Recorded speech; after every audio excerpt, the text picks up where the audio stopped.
Hi, I'm Denise and I'm the founder and therapist of Infinite Hope Counselling.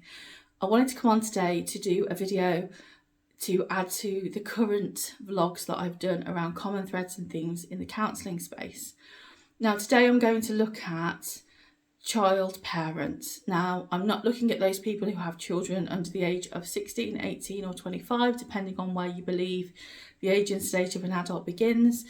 Instead I'm coming to look at those people that from a young age, from their parents, caregivers, guardians, or the people that represent the parental role in their life, they became the adult, they became the parental support, they became the emotional support, and often took on things that they weren't ready for. So this video is probably going to be a bit longer than the rest. It's quite a complex theme to look into. I want to give some examples of my own that might help and add to it. I'm also aware that this is one of the most common themes that people reflect on. So often the idea is sort of put out there and they sit with it and they reflect on it, and then they come back and say, I feel this way about it. Or often they'll tell me examples of where this has happened, but actually they can't put a name to it. So before I begin, I'm just going to say that if this brings up a lot of feelings in you, please feel free to reach out for support.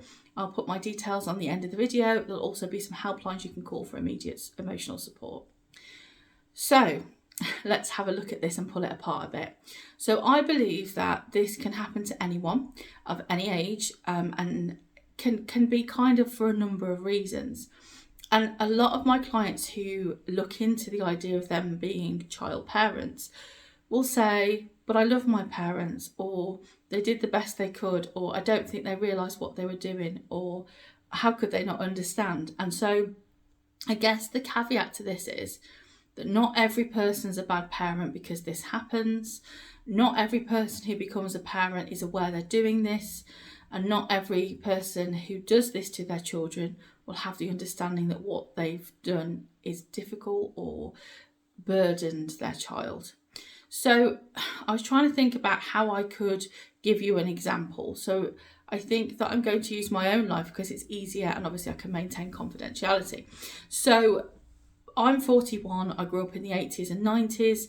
It was very common, really from the 70s onwards, maybe even the 60s, for people to have children when they moved out of home with their partner.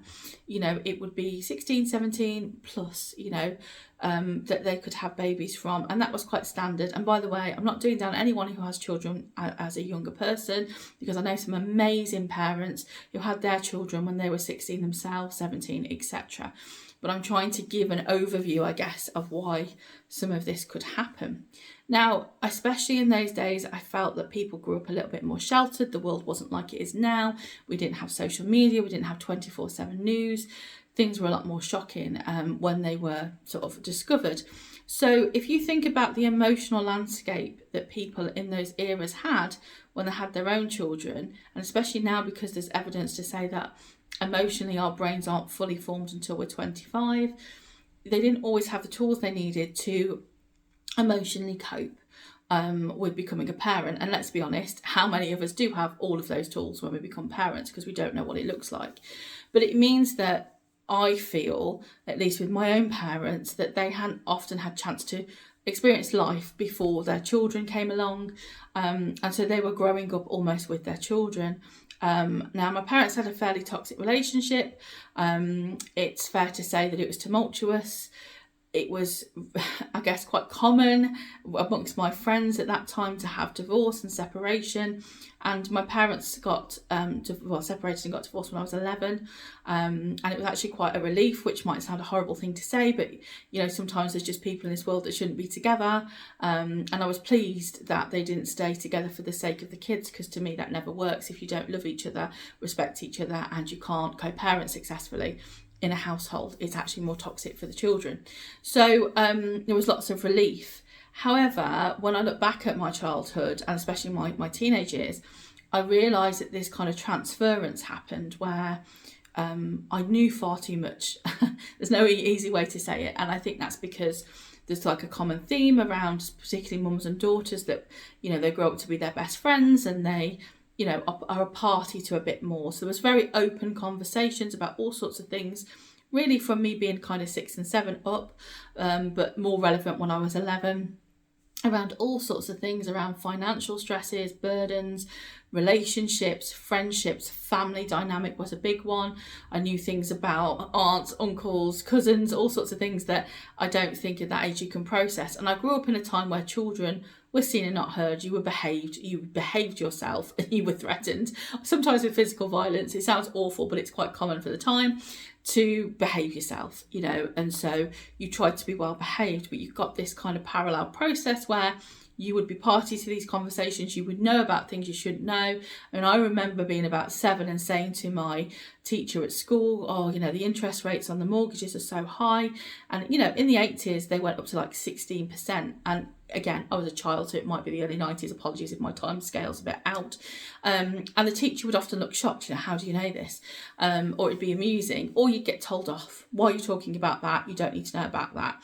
So I grew up with absorbing this knowledge. And then there was this transference time where it was almost like I was so in it that I held the anxiety for maybe us struggling financially, or particularly my mum's emotional landscape. And it's quite difficult to hold that because you're trying to fix it, but you don't have the emotional or physical tools to help. So what it does is it creates anxiety within you and a feeling of being less than. And particularly for me, it's sort of come out in ways of wanting to care for other people and needing to care for other people and needing to be the one that fixes it for everybody. And through lots of years of therapy and lots of help, I've realised that I can't fix it for everybody. But I still think there's a very much role in my family in a dynamic where people will come to me to fix it all, to listen, to help. And it's not that I mind that, but then we have to look at the other side. So that's fine now. As 41, I can have my own emotional dialogue and my landscape and get my toolbox out and decide what I'm going to partake in and how I might be able to help and work through my anxiety. But it really impacted me quite badly as a young adult, particularly when confidence and self-esteem, and I was in this really weird parallel universe where I'd be having conversations about money or emotional matters, and then as soon as we're in a different arena in a wider family setting or with friends, it was like, don't talk about that, you don't know what you're talking about, and it used to confuse me.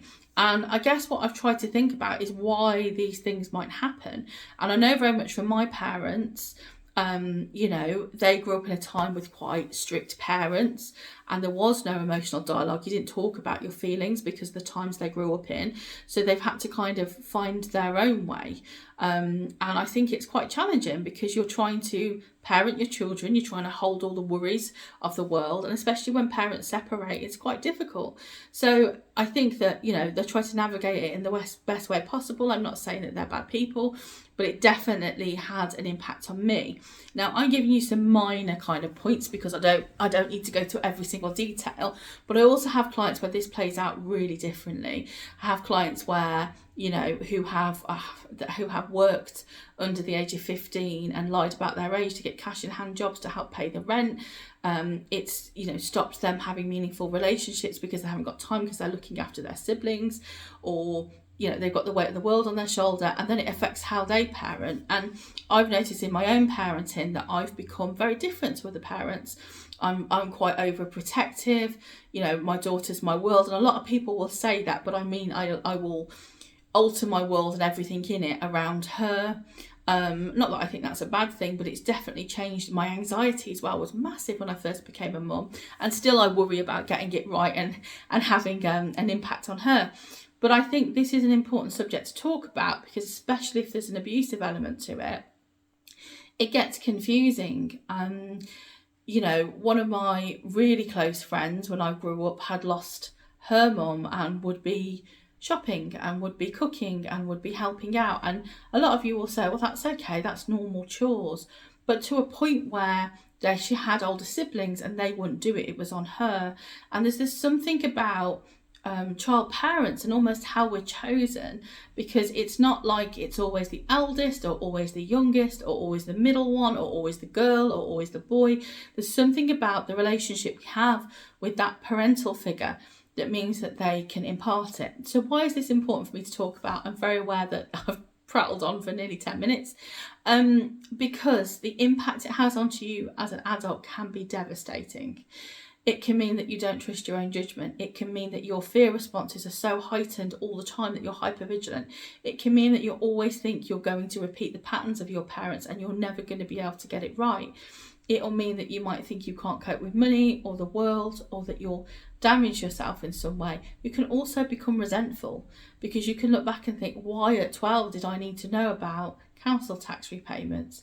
You know, when you look at the deficit you've had as a child because you spent time worrying and anxiety instead of playing out with your friends or being free of responsibilities, it can really have a detrimental impact on how you relate to others, how you see yourself, your self-worth, your self-esteem. It can, I think, lean itself to things like anxiety and depression, frustration, estrangement. There's also can be parts of you that shut off, so you don't request your emotional needs to be met from your parent because you're too busy holding them, and you become the parent and not the child. When you have your own children, it can mean that you almost have to parent your parent to be a grandparent, and it's very complicated. So this is just scratching the surface, and I don't normally share so much about me, but I hope it's been helpful to have kind of an overview. Let me know your thoughts if this is something that you've been affected by. I'd love to hear from you. And I think it's always important to be honest as adults about the experiences we've had, and try and think about where they've come from and why they've happened, but also to give ourselves the emotional compassion and understanding that just because we can understand where it came from, it doesn't mean that it hasn't impacted us. And just because we can make the links as to why it's happened, it doesn't mean that it hasn't harmed us. It also can be repaired if it's something that's caused a fracture in the relationship once it's acknowledged. It doesn't always mean that our parents are going to see it. And part of the reason I mentioned the time frame which I grew up in is because it was kind of normal to have punishment that was physical. It was kind of normal to have, to be told to be seen and not heard. I think that, little ears hear more than they often say. But this is more about when the conversation's explicit and it's explicitly given to you, and it explicitly feels like you're in it together. And then sometimes it can also mean that if a parent then gets a new partner and they lean on them, it can feel like you're abandoned. For myself, I know when my mum died, I remember my counsellor saying, do you feel like you've lost a child? And that sounds odd, but there was this real deficit of like, yeah, I feel like I've lost my mum and a child. It's really weird. So the impacts are far reaching. But I think it's important to try and understand the concept of this within yourself. And parents aren't perfect. I'm one myself, and we're always going to get things wrong.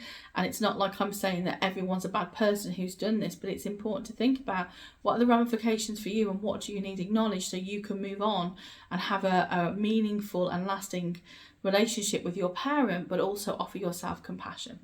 So I apologise for the length of this video, but I hope it's been of some use. I will be on again next week to look at a different theme within the counselling space. If you have any requests or there's something you'd like me to see me talk about, please feel free to drop me a comment. But thank you for watching, and I will hope to see you soon. Bye for now.